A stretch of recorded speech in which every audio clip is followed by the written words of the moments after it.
Welcome to College Chef. Here in my kitchen arena, I have assembled the greatest chefs who happen to live on my floor. I present to you the Invincible College Chefs.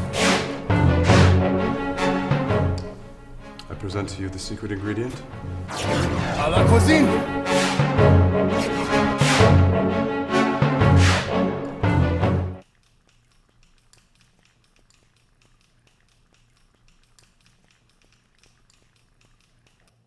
Sorry. Who among the chefs gathered here has the iron will and culinary insight to tackle today's theme ingredient? Well, the original college chef, of course, me. Really? I don't get, like...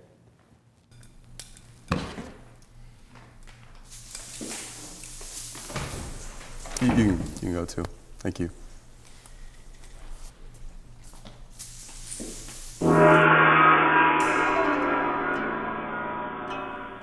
Okay, so it's only ramen noodles, a common sight in American dorm rooms. But there's a real tradition here, one that goes far beyond the days of freeze drying and those little packets of salt and flavor. A tradition thousands of years in the making. The noodles used in ramen were created a few thousand years ago in China. They made their way across the Pacific to Japan during the 19th century Meiji period. There, the population quickly assimilated this humble bowl of noodles into Japanese culture. After World War II, Japan was faced with desperate food shortages and turned to ramen as a cheap, filling, and easy-to-make food source. In 1958, Ando Momofuku, founder of the now famous Nissan Foods, invented the method used to create the wonderful bricks of dried ramen we know today. Fascinating. The point is, you probably have ramen in your room right now. You can pick up multi-packs for less than $2, so with a little bit of effort, you can use this noodle base to create a filling, authentic meal.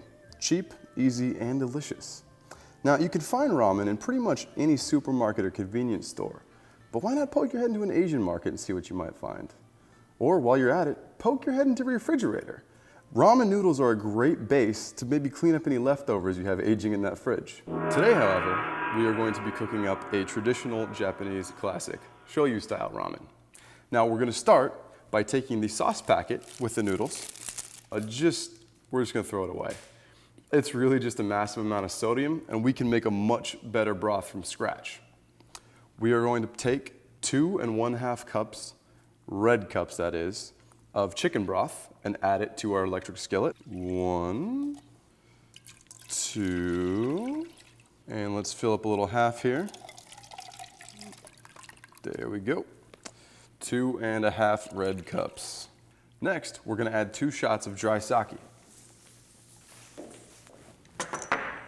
All right, we're gonna pour them in there, mix them well. Remember, this is a dry sake. Goodbye. Next, we are going to add about 1/2 shot of sesame oil to our broth, a whole shot of soy sauce. Now that's still gonna need to come to a boil, but as it does so, I'm gonna go ahead and chop up our garlic and our ginger. Now the ginger, we're gonna slice into slices that are about 1/8 to 1/4 of an inch thick. I'm gonna go ahead and cut a little bit of the outside off and just plop that right in there. Now for the garlic, we'll probably do about 3 cloves. Now garlic can be a little tricky sometimes, so to help, I find it easy to cut off the bottom, like so, and give them a nice smash with the butt of your knife. Then they become a lot easier to peel. Once those have been smashed, peel off the outer skin and then drop them into your soup broth.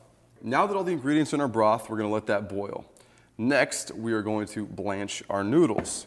These noodles were previously deep fried, so this technique is really just putting hot water over the top, giving them sort of a hot water bath to release some of the oil and make it a little bit healthier for us. All right, once that's done, go ahead and place your kettle back, and we're just gonna set this aside and give it a couple minutes to loosen up and release some of the oils. Now we're gonna cut up some green onion. I usually will just cut all the ends off because they tend to be uneven and wilted. Not too much. These are some great flavor, and we're just gonna toss them on at the end. Makes it look nice in the presentation and gives a little bit of an extra flavor kick.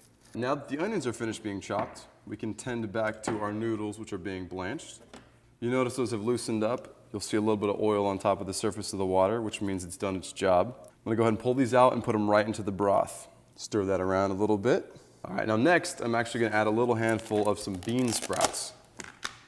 These are gonna give a great little crunch and a little extra flavor to the dish. I'm gonna go to the refrigerator. Pull out some pork. Now, a great tip for cutting pork is to put it in the freezer for about 10-15 minutes before you want to cut it. Helps the meat firm up a little bit and makes it really easy to slice. And we're going to add this into the broth directly. The pork is a nice white color, which means it's done, didn't take long at all. So what we're going to do, take our empty bowl.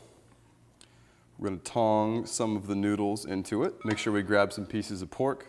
Now, this next portion of the step, if you had a ladle, it'd be a very wise time to use it. But since we don't in my particular dorm room, we're going to go ahead and pour some broth directly from this kettle into this bowl. This is a little bit unsafe, but you know what? We're college kids. We do dumb stuff all the time. Let's go for it. And make sure you pour kind of fast depending on the lip of your cooking skillet. All right. That smells amazing. All right. Now we got our soup done. We're going to garnish with a little bit of our green onion. Throw a few sesame seeds on the top. And voila, shoyu style ramen.